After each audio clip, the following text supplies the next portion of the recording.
Ikapitong Kabanata. Ang paring si Melchizedek.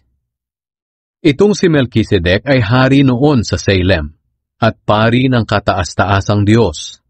Nang pauwi na si Abraham mula sa pakikipaglaban sa mga haring nilupig niya, sinalubong siya ni Melchizedek at pinagpala.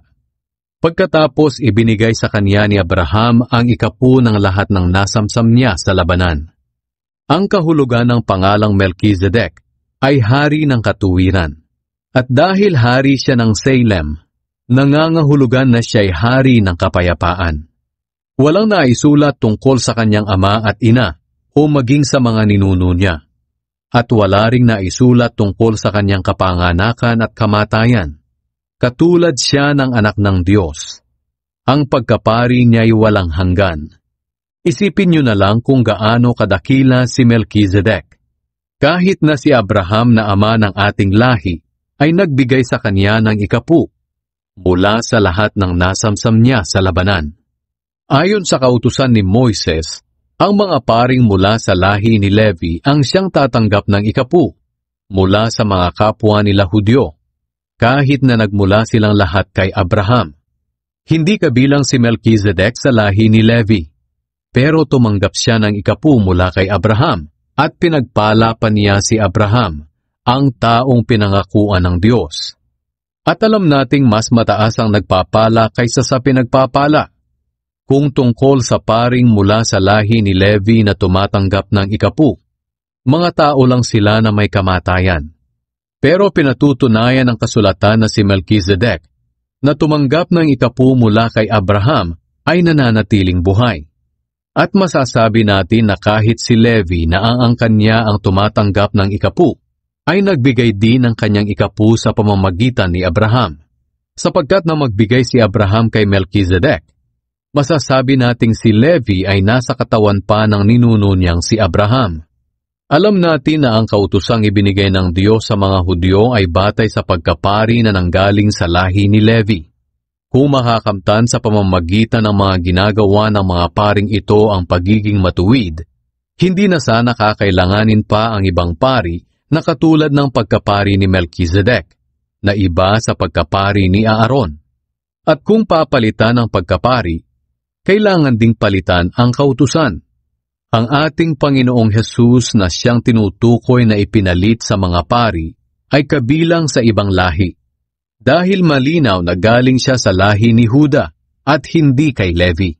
At wala pang naglingkod kahit kailan bilang pari mula sa lahi ni Huda. Sapagkat nang sabihin ni Moises kung sino ang maaaring maging pari, wala siyang sinabi tungkol sa lahi ni Huda. Si Jesus ay katulad ni Melchizedek.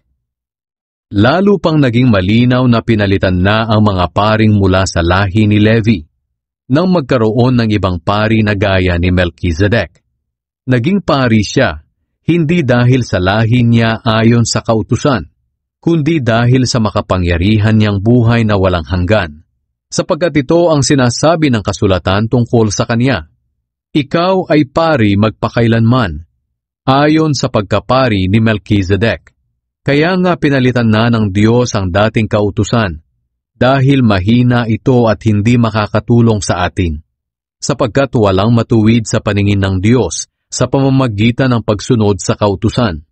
Ito ang dahilan kung bakit tayo binigyan ngayon ng mas mabuting pag-asa, at sa pamamagitan nito'y makakalapit na tayo sa Diyos. Mas mabuti ang bagong pag-asang ito, dahil nilakipan ito ng Diyos ng panunumpa. Hindi siya nanumpa ng gawin niyang mga pari ang lahi ni Levi, pero nanumpa siya ng gawin niyang pari si Jesus. Ito ang sinasabi ng kasulatan.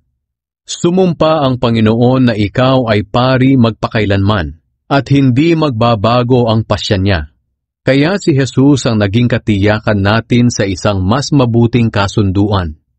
Maraming pari noon, dahil kapag namatay ang isa, pinapalitan siya ng isa, upang maipagpatuloy ang mga gawain nila bilang mga pari. Ngunit si Jesus ay walang kamatayan, kaya hindi na ililipat sa iba ang pagkapari niya. Kaya maililigtas niya ng lubos ang sinumang lumalapit sa Diyos sa pamamagitan niya. dahil nabubuhay siya magpakailanman upang mamagitan para sa kanila. Kaya si Jesus ang punong pari na kailangan nating. Banal siya, walang kapintasan, walang kasalanan, hiwalay sa mga makasalanan, at itinaas ng higit pa sa kalangitan. Hindi siya katulad ng ibang punong pari na kailangang maghandog araw-araw para sa kasalanan niya, at pagkatapos para naman sa mga kasalanan ng mga tao. Si Jesus ay minsan lang naghandog para sa lahat, nang ialay niya ang kanyang sarili. Ang mga tao na naging punong pari ayon sa kautusan ay may mga kahinaan. Ngunit ayon sa sinumpaan ng Diyos matapos maibigay ang kautusan, itinalaga niya ang kanyang anak na maging punong pari magpakailanman. Dahil natupad nito ang layunin ng Diyos.